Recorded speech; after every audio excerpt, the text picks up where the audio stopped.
Okay, so we need to remove some of the suspension now. Well, more of the suspension. I'm going to start with this tie rod end. It does have on here, before I get going with that, you can break this loose with a 15mm spanner. And I'm not sure what size this is, but it is a... Oh, mine is so rusty I can't tell anymore. Basically it's an Allen. So you have like your Allen in here, like so. Then you have your spanner over the top, like so. I don't really recommend this for breaking it loose unless you absolutely must. If you absolutely must, the best thing to do is get a bar on the Allen rather than the ratchet, and then use like the longest spanner that you have to try and break it loose. Don't try and break it loose with the ratchet. And also bear in mind that the ratchet, if you are breaking it loose with the ratchet because you have no other choice, you can't set it to tighten. No, you can't set it to loosen is what I meant to say.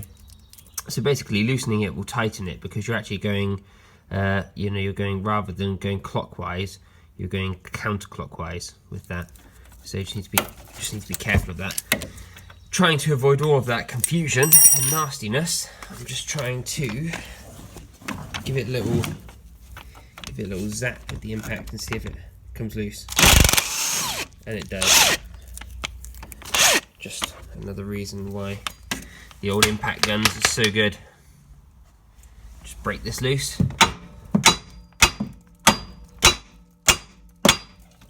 There we go. Just hit it a few times, falls out on its own. I'm just going to remove this anti-roll bar link. You actually don't need to remove the anti-roll bar. You didn't need to remove the tie rod end either. You can still get this off without doing that. I would rather pull these off. They only take 2 seconds just to pull the shaft all the way out easier. Otherwise, I feel like you're putting unnecessary stress on components you don't need to.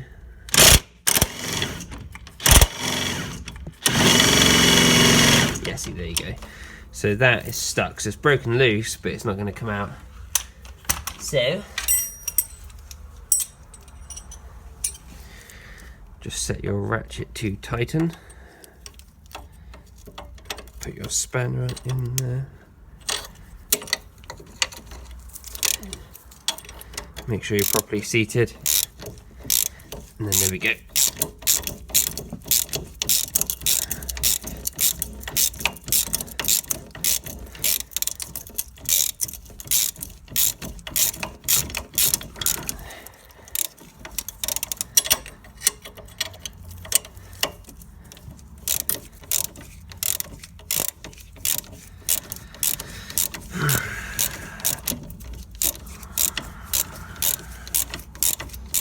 That should be about it now there.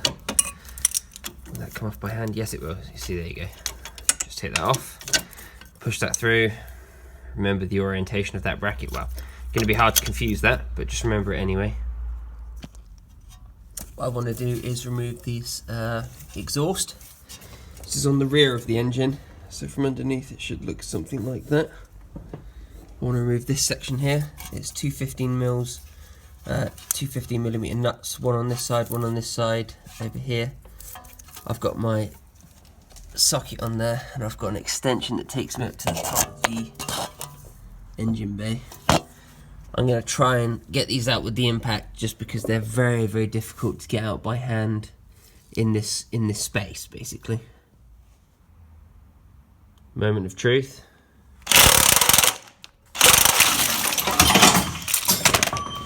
Ah! Okay, actually, surprisingly, even though it felt like it slipped off, the nut on the other side has undone, so I'm just going to go with the same method on this side as well.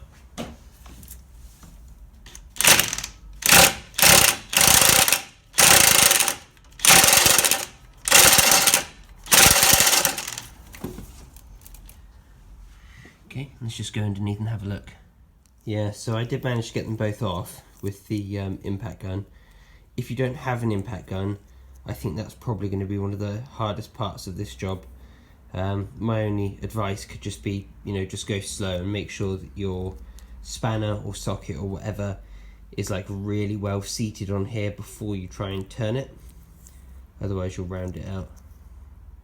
we do have some options here. So we need to either remove the turbo and the manifold, or we need to remove the drive shaft. And the reason for that is that underneath, if I just show you under here, you can see the drive shaft is captured inside the exhaust. So I've undone this section just here, which is kind of essential no matter which way you look at it. However, if you look up here, we've got the DPF and then a whole host of other bolts bolting it to the head of the engine. So what we need to ask ourselves is, well, do we need to remove that? Or can we get away with doing something more simple? And I'm wondering if it's going to be worth just pulling the drive shaft out anyway, because there's only one bolt holding the drive shaft into the hub. If we remove that, we can remove the drive shaft, and even when we pull the engine out, it's got to go up. And I think this is still going to catch. So we're kind of between a rock and a hard place. Basically, we either remove the manifold or we remove the axle nut. That's the way that I see it. So I'm going to go with the simpler option and just remove the axle nut, and then hopefully the engine will just come out without any problems. There's two studs on here, so the engine will have to go down first, and then we'll have to, move this out of the way. When I say move this out of the way, I mean we'll have to disconnect this down pipe from the rest of the exhaust, and then hopefully we'll just be able to pull it on up.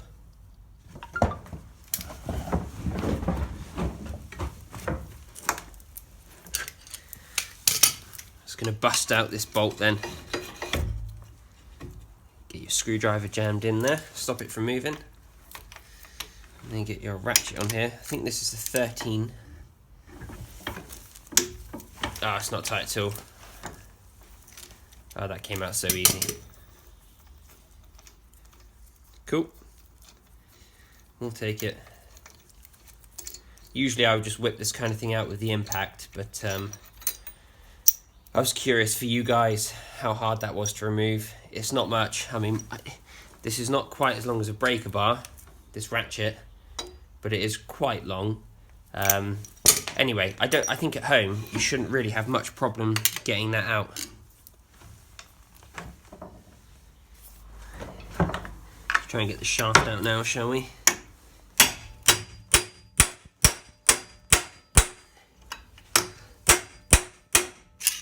Oh, I think she went then.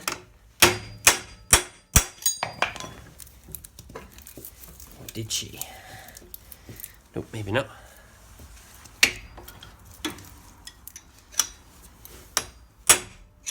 Okay, that time something definitely moved. You never know if it's like the joints compressing, like where I've been pulling on it to get it out of the gearbox. Sometimes the shaft, not the shaft, the joints separate a little bit. Here, there's two, so there's one here and then there's one just a little further in. So I'm never sure if it's just them compressing back together or not, or whether it's breaking free from the hub.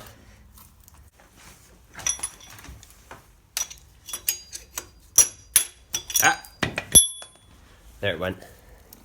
That time for sure. There we go. And I just want to grab that. And there we go, we have our shaft out.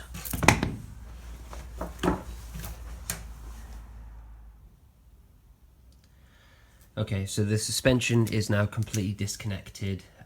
We just did a couple more bits and pieces to get those drive shafts out. And I think what I'm probably going to do is just remove the turbo anyway, just because just down here there's quite a lot of plastic bits and bobs, fan shrouds, and the radiator as well. And I don't want it to get damaged when I remove the engine, and I've got a little bit of time. I haven't got any other work to do at the moment. Things are really slow because of the coronavirus. I can't go and pick up the engine, for like 6 or 7 hours. So I was thinking I might as well just remove the turbo and the manifold now and just further reduce the risk. It's not the kind of thing I would usually do. I would usually just leave it on and just be careful when I'm pulling the engine and the gearbox. But because I have the time, I'm just going to do it anyway. So, I'm just going to undo this. It's a Allen 10. There we go. For the turbo. This is one of the oil lines here. on top. Just pull that all the way out. That came out surprisingly easy. They don't always come out that easy.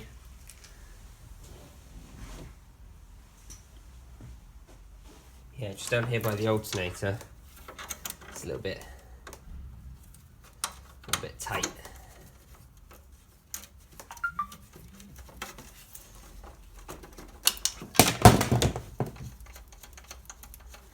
There we go.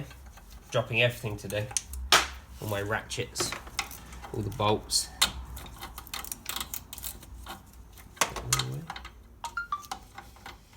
And I'm getting every text message under the sun right now. It always happens when I'm filming, but because I'm self-employed, I can't turn down work and I can't not answer the phone, so I need to know when I'm getting messages, so I just leave it on. It's kind of a pain for filming, I must admit, but YouTube's not paying me any money at the moment. Maybe one day when it is, I'll take the time to mute my phone. Until that time, it's going to stay on. So we've got one 10mm just here on the front, which is just a nut on a stud.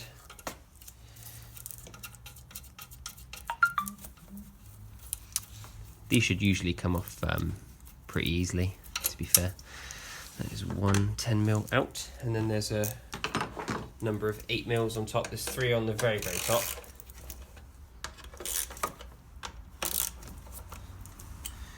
Those are broken loose. Should come out pretty easily. You never know with this area of the engine. Sometimes things that you think will come out easily are an absolute pain, just because of the amount of heat cycles that it goes through. But by and large, these are not difficult to remove. And I say by and large because sometimes they can just be the worst. But hopefully for you, they'll be nice and easy. I say hopefully for you. If you're having to remove your engine, things are already going pretty badly for you. I can't get my ratchet in by the alternator, so I'm just going to use a ratchet spanner, I think, for better access.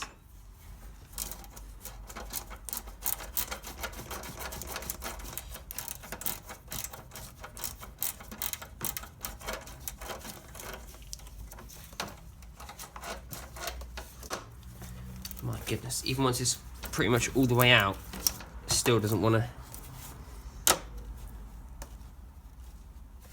Nah, still needs a spanner on it. Just typical.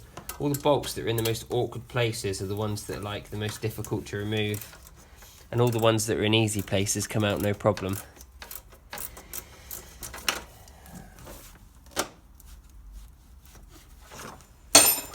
Come on.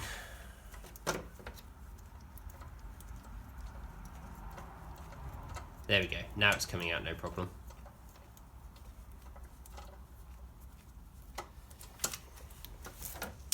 It's these little things that hold you up.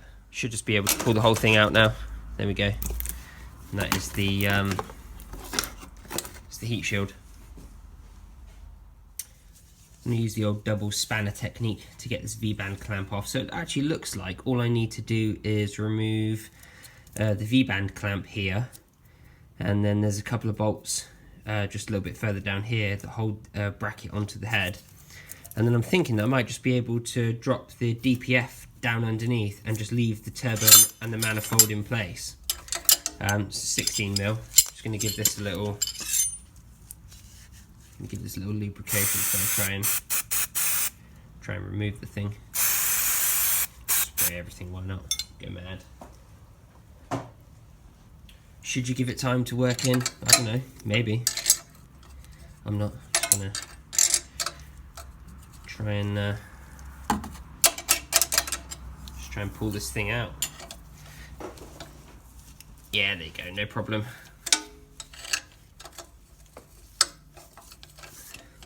The lubrication helps not completely destroy the threads in case you needed to eventually remove this. And it is worth removing everything properly, because sometimes you get a new engine and then you realise, crap, I need to swap something over. And then that one bolt that you didn't save ends up being the one bolt that you actually like properly need. So I'm just going to keep going with this.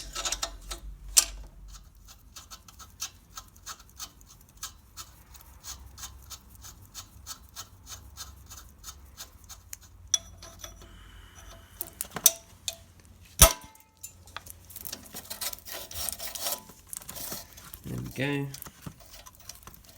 Just want to get this thing out here now. I might actually just remove this this nut completely so I can spread the clamp apart easier. These things can be a bit of a pig, which you're probably going to see in a second.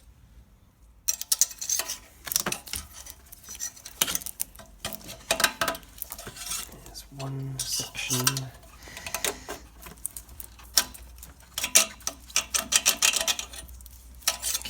Two sections. Just going to try and tap it round and bring it off with the flange. There we go. Just one gentle little tap with the hammer and it comes off, but you do have to grab it and sort of pull it at the same time, otherwise sometimes it actually reseats itself over here. That's tight.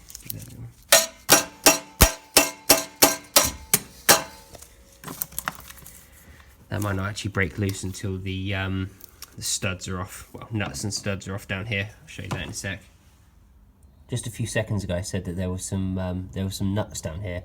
These are actually welded nuts on top of the bracket, so it's actually a bolt that you need to remove from underneath. And there's one on both sides, one there and one just there. Okay, so this is underneath.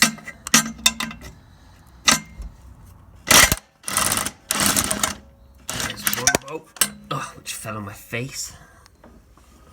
And then here's the second bolt.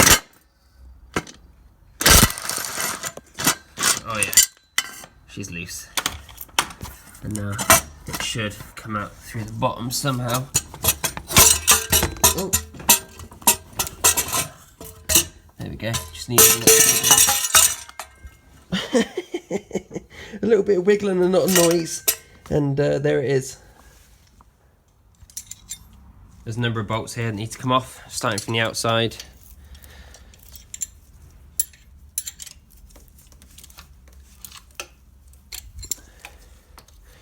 There's two here on the bottom. Just gonna break those loose.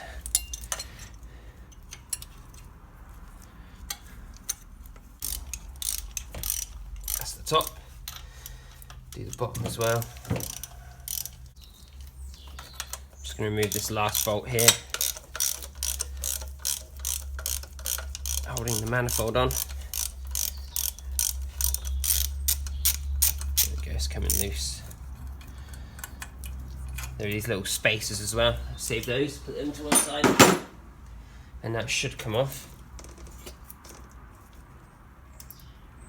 There we do have a slight hitch. Take you out of there. Have a little vacuum line on there. We are getting a new engine which does come with a new turbo, but a lot of the time in the scrapyard they'll cut that there. So there's a good chance we might need to reuse that. So we'll take it off neatly. Pull that.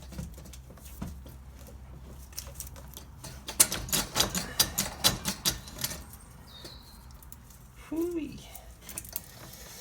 The hard line is in the way. Come on, let me have it.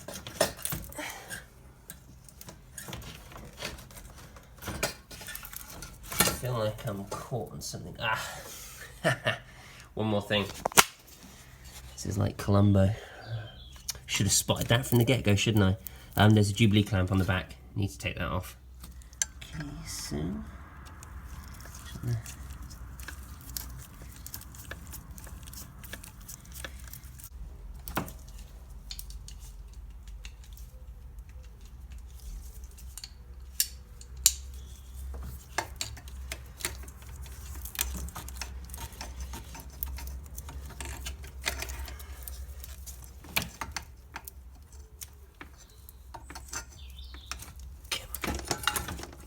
There we go.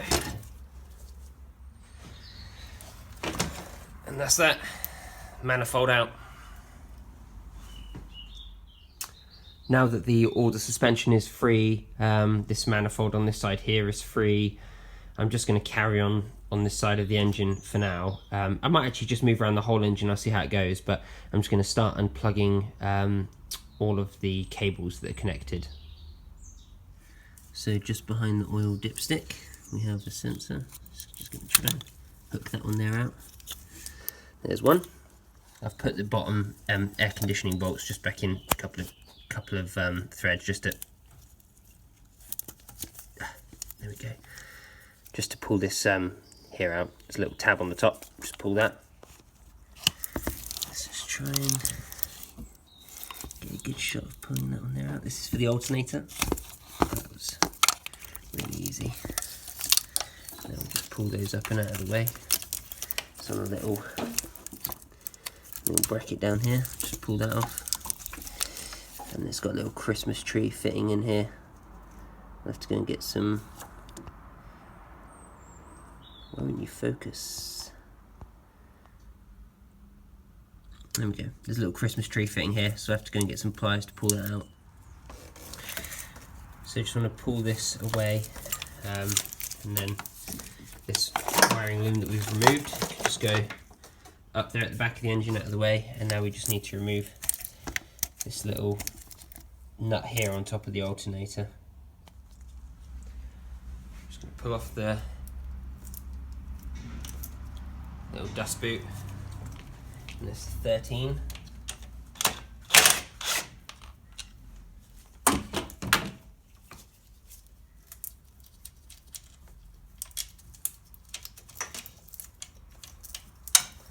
And just pull that cable up and out of the way up there with the rest of them. Don't think there's anything else connected to the front of the gearbox. Just here, everything is loose and out of the way. Obviously we have the mount on one side and then the engine mount on the other side. There's nothing connected to the front of the engine.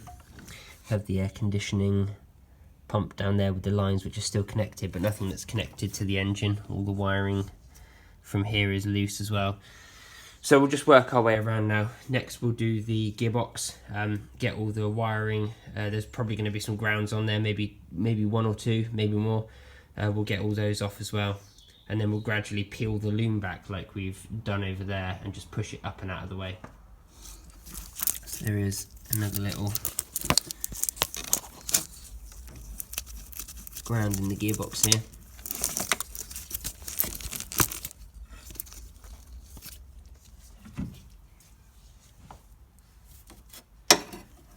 Just going to pop off these gear linkage cables.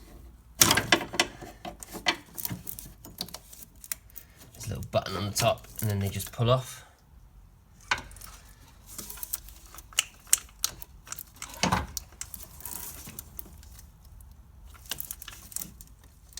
There we go, that's those two. Just need to pull them out of here now. Okay, that might need a little bit of persuasion.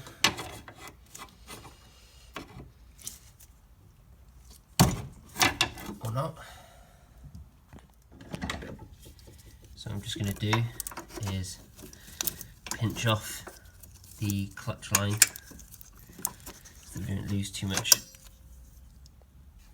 Don't lose too much brake fluid. Just pinch that off down there, and then just down here there's a little metal clip which you just pull out,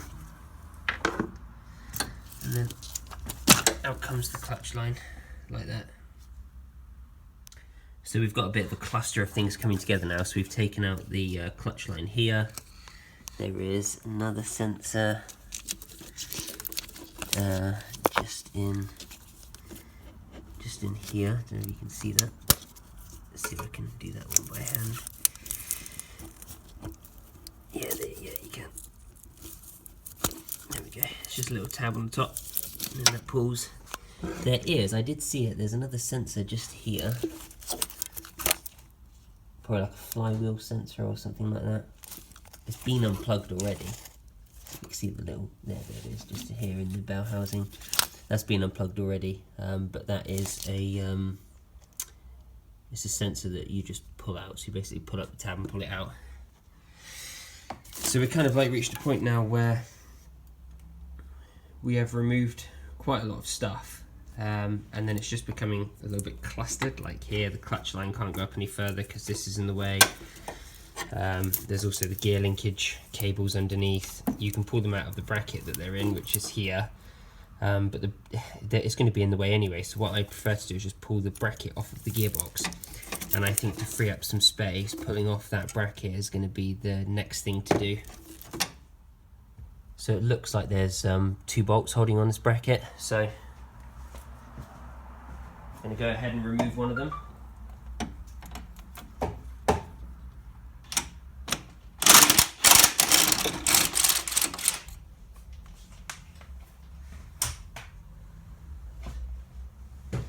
That's bolt number 1. So when you're underneath the car, the second bolt on that gear linkage bracket is up here. Just there. A bit difficult to get to. I've got an extension all the way out here for my impact gun.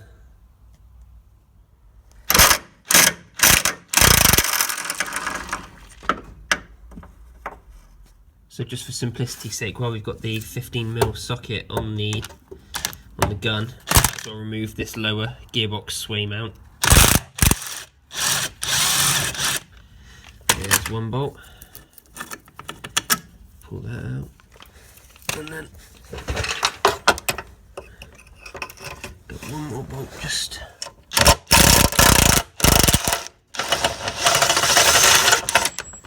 There we go, and now the mount should be. Let's just pull that forward. Like most things, I know I've said it 100 times before, but it's hard to pull that out with one hand. Kind of need one hand to hold the engine forward. Yeah, I need both hands. Just going to set that down underneath and just leave it down here. When I need to put it back on, it's essentially going to be in, you know, pretty much the right place. I can grab it easily.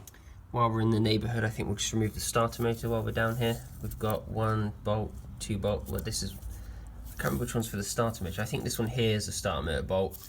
That one there might just be a gearbox bolt actually. Basically, it's that bolt there, and then there's another one going through from the other side, just there, which we'll have to get to as well. So just going to start undoing that with a good old long spanner.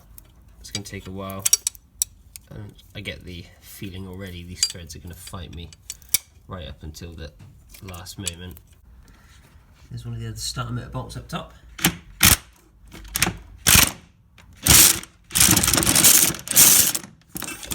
we go.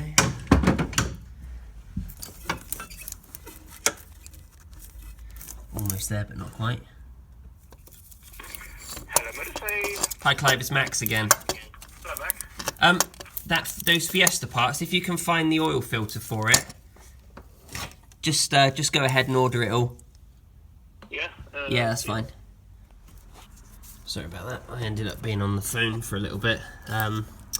So you saw me take out this starter motor bolt from the gearbox, from the engine side. This one here from the gearbox side, and then there was one next to it. This one here is a 13, which I also took out. And this has come from a scrapyard. You can always tell because they write stuff on it. So there we go. Starter motor's out. Just gonna push that over to the side. It is also connected into a host of other bits and bobs, which we're also going to have to pull off the engine. Let's just start with the things that we can see. They're going to be easier to get to, like that plug there for a crank sensor by the looks of things. Let's remove that next. Looks like we just slacken off that nut and then it just pop off. So let's just try.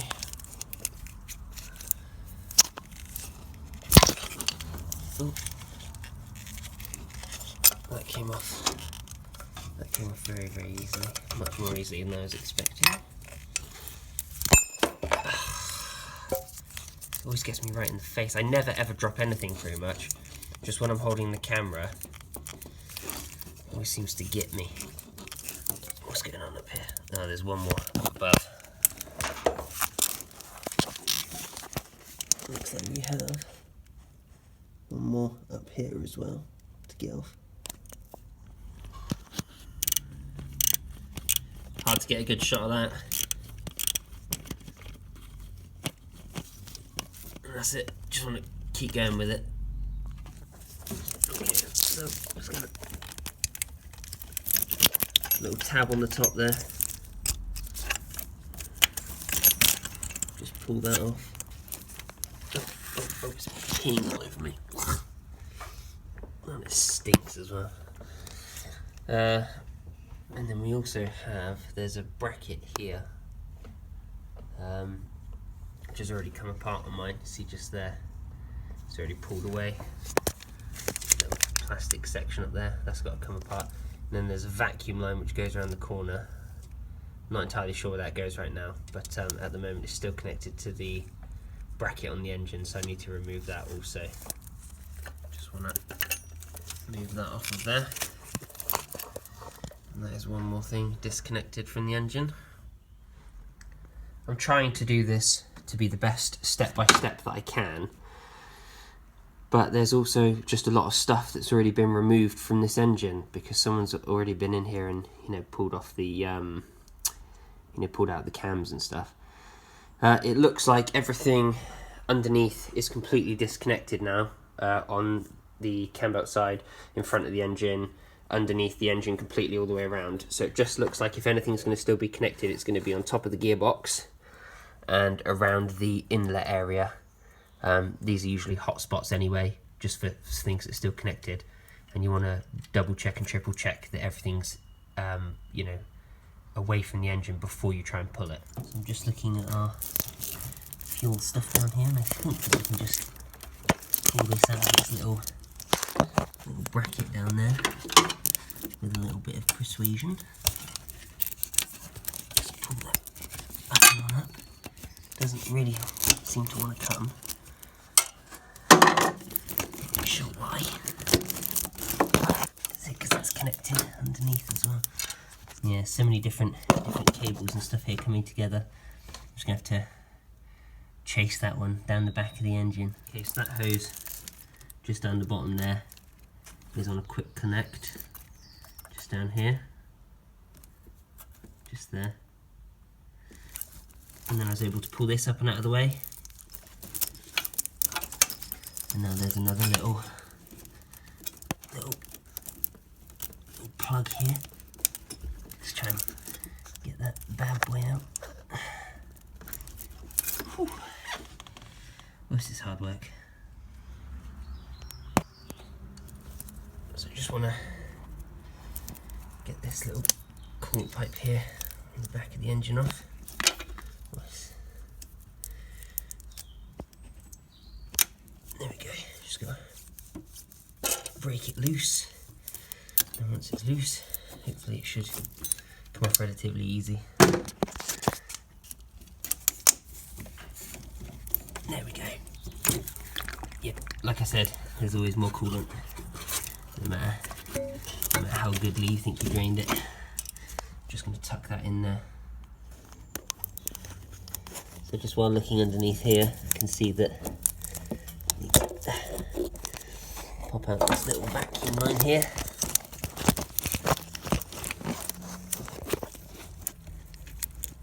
There we go.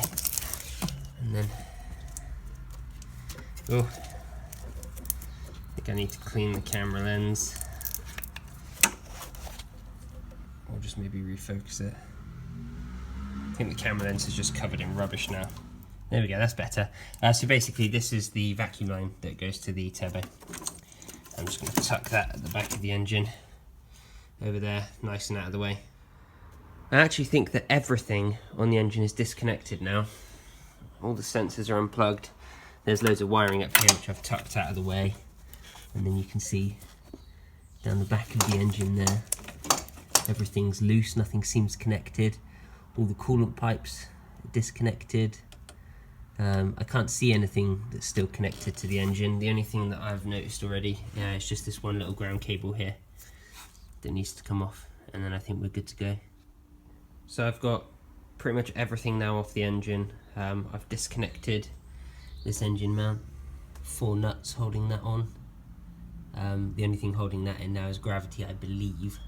I might have to undo that big nut in the middle just to get clearance over the subframe. We'll see. What I probably have to do is undo this middle nut and then let the gearbox drop down, and then you pull the whole engine out on an angle. Sometimes otherwise you can't get it. And then this side here, engine mount is off. It's just 2 bolts there. So there's nothing actually holding in the engine now. I don't think it can go anywhere because it's still held on by those studs. But for all intents and purposes, I'm not getting back underneath this engine for any reason now. It will just be coming out now. So I guess this will probably be the end of part 2. The engine's ready to come out. It's being held in with 1 bolt at the moment, and then it will just lift out. Just that 1 bolt in the gearbox mount. And then it'll be ready to pull. I don't have my crane at the moment, so I'm going to go and pick that up tomorrow morning and pick up the engine at the same time. And then that'll probably leave me, because my crane's an hour away, it'll probably leave me with like half a day, 2/3 of a day to get the engine back in. And I'll probably split that up into 2 parts. I'll do 1 part pulling the engine out and swapping everything over, and then I'll do the 4th part getting it back in and getting it started.